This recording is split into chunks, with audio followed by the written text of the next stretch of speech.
Well, hello, welcome to Cord Cutting Today for Thursday, April 9th, 2020.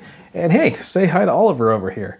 He was our pup for 15 amazing years, and our friend Maggie painted this portrait of him for us. It's been a wonderful visual part of our home, and now it's a part of Cord Cutting Today.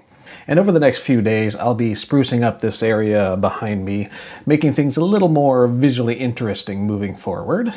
And with that background info out of the way, let's move on to the episode.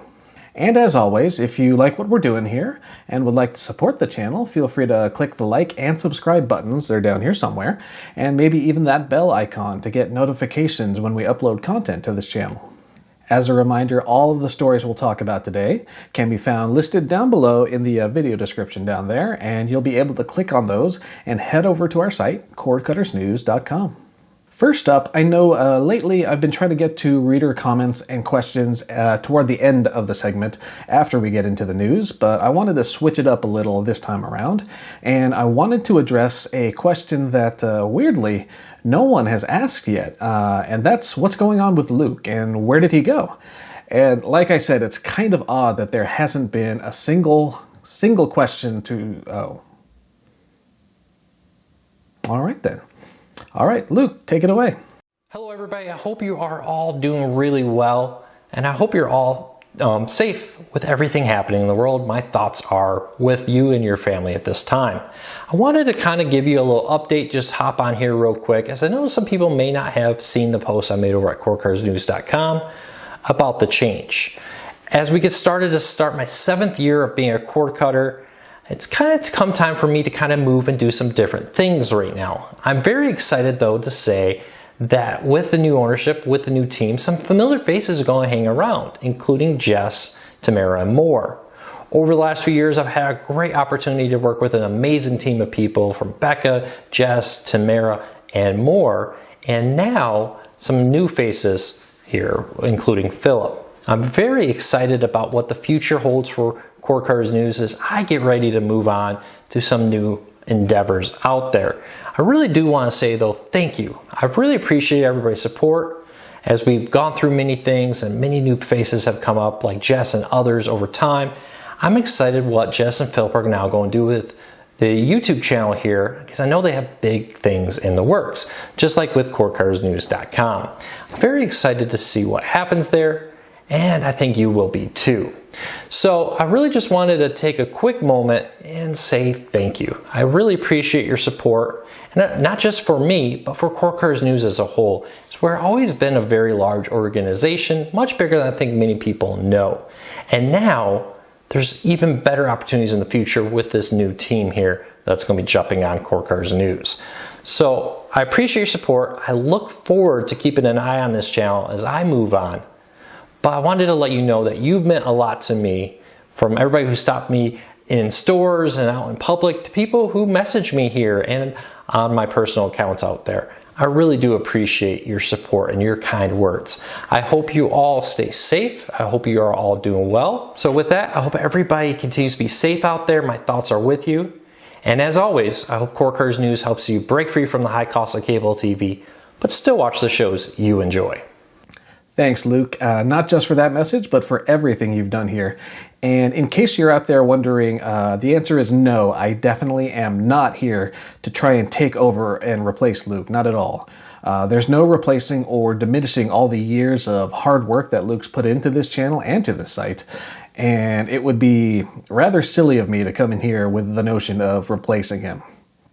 What I am hoping to do, and this is my overarching goal here, is to keep a good thing going. This channel and the site have engaged with readers over the years and established an awesome community, and I want to keep that going. And yeah, there are some new faces around here, myself included, but we want Cord Cutters News to keep doing what it does best, and I'd stay tuned because we have some fun and exciting things in store. Next up, if you're an HBO fan and you're rocking one of those 2nd gen or 3rd gen Apple TVs, I have some bad news for you. HBO has updated its support docs to say it will no longer support those 2nd and 3rd gen Apple TVs beyond April 30th of this year.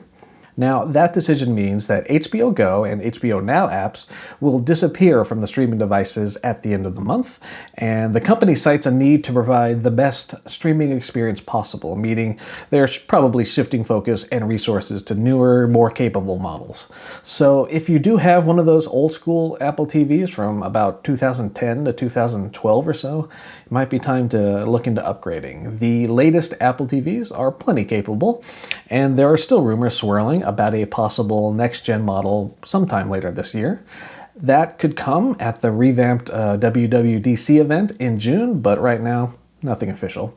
In any case, you have until April 30th to enjoy your HBO content on those old school Apple TVs, and HBO's support docs do list a number of ways you can still access their apps, like using another device in your home that they still support, or maybe plugging in your laptop into your TV via HDMI. You can find out more details in the post linked down below in the video description. Moving on to gaming news, and Google announced a new trial offer for its Stadia game streaming service. Now, new users can get Stadia Pro access for 2 months for free, which includes 9 games like Destiny 2 and Grid. You'll also have access to purchase more games via the online store, and Google says those games will stay with you even if you decide to cancel. For those who haven't followed Stadia's development, it's a game streaming service. So instead of running games off your home PCs or big consoles, the games run on servers and the video and audio feeds are streamed into your homes. This approach enables players to enjoy high-caliber games in a variety of ways, including on their phones, on other mobile devices. You can also play on your TV for a console-like experience with a controller and Google's Chromecast Ultra. Google also said it's looking into lowering the default streaming quality for its games, moving from 4K down to 1080p, and this move echoes what we've seen from other companies in response to the coronavirus pandemic. We've seen Netflix, YouTube, and others opt to lower video quality in some areas to try and ease network congestion. Sony has also said it's trying to manage its game downloads to lessen its impact on networks. And as always, you can click the link down below to find out more.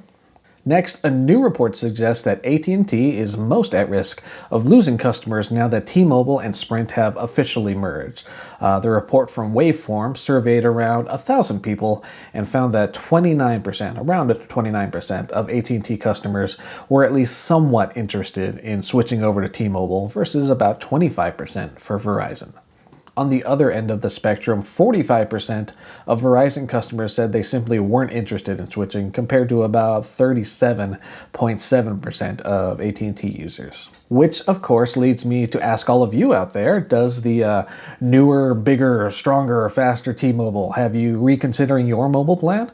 If so, feel free to comment down below.